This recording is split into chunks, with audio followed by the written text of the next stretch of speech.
My name is Kyro. I'm a skateboarder from the San Francisco Bay Area, and today I'm going to teach you guys how to ollie gaps.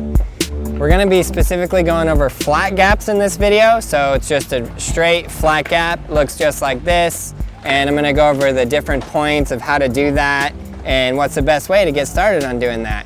So definitely before you get into starting to ollie gaps, you have to have ollies down on flat first. So obviously you're going to go from having your ollies down just standing still, and then with a little bit of speed, and then in order to make it over the gap, you're going to have to take a lot of speed. So make sure you're really comfortable riding fast and doing your ollies with a lot of speed. You don't have to ollie very high to actually ollie over a flat gap. You just have to get your wheels up above the ground enough. Now, there's like a ratio between how fast you're going and how high you need to ollie. So if you're not going to ollie very high, you have to go really fast.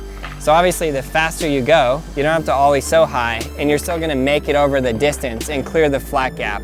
But if you're going to go a little slower, you're going to have to ollie higher to be able to clear that distance and be able to make it that far.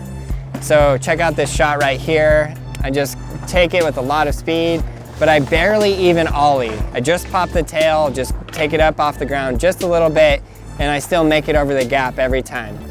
So now, once you've got that down, you can start ollieing higher and just taking it further and further and further and further. So with the full step of ollieing over a gap, what you're gonna do is approach it with a lot of speed. Have your eyes the whole time on the front of the gap.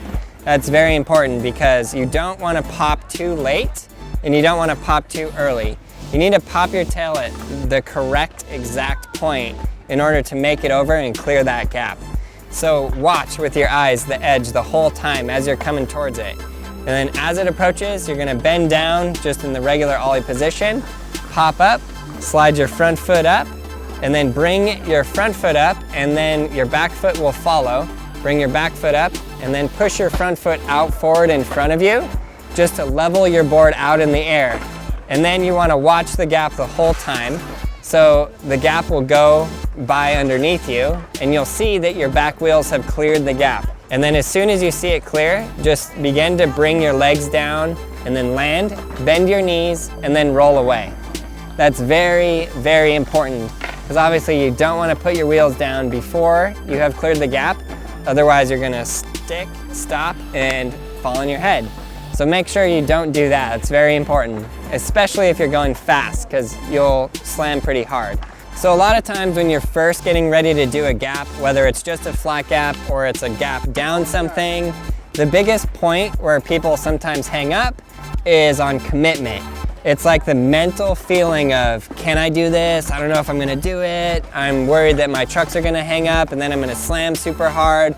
So the best thing I can tell you in order to actually get up to that is just go through all those previous steps of get really good doing your ollies on flat, get really good going really fast, then put both of those together so you can go really fast and do ollies, and then you're gonna, in that way you're gonna build yourself up.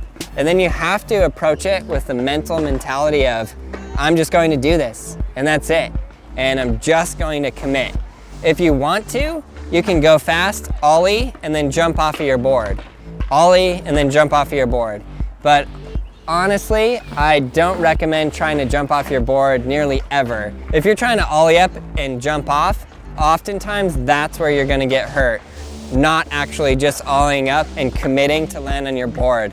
It's always safest to just continue and leave your feet on the board and just boom, because your feet will land and you might fall forward, you might fall back and slam, but it's always better than trying to like get your feet out of the way, land with your shoes on slippery concrete, and then like slip out and twist your ankle or something like that. So it's always better to just fully commit, but you have to approach it with that mentality of, I'm just gonna do this, I'm gonna make it no matter what, it doesn't matter, and just like, boom, just go for it. You can also build up from smaller gaps to bigger gaps to bigger gaps to bigger gaps, and you can also do gaps that aren't really gaps, like over a painted thing that if you don't make it, you're not gonna slam. You'll just ollie over that painted section, and once you get it, you get it. Or you put like a crack. You ollie from one crack to another crack. Something that's not going to kill you if you don't make it. So that's also a good way to build up your confidence in order to get ready to do gaps. So yeah, gaps are super fun and it's really rewarding to actually do one and make it. After you got the ollie down, then you can do some 180s, do a kick flip, throw a tray flip over it, and yeah, just have a lot of fun and keep skating. Keep on progressing. It never stops. You can never stop progressing in skateboarding. Thanks a lot for watching. You guys have been great. Please click that subscribe button, click that like button, leave your comments below. And for any of you guys looking to really improve your skateboarding, get Skateboarding Made Simple. There are 4 volumes. The first covers basic tricks, the second manuals, the third ledges, and then the fourth is the basics of skate parks. So check out all 4 volumes. It will really help you. Thanks a lot. You guys are the best.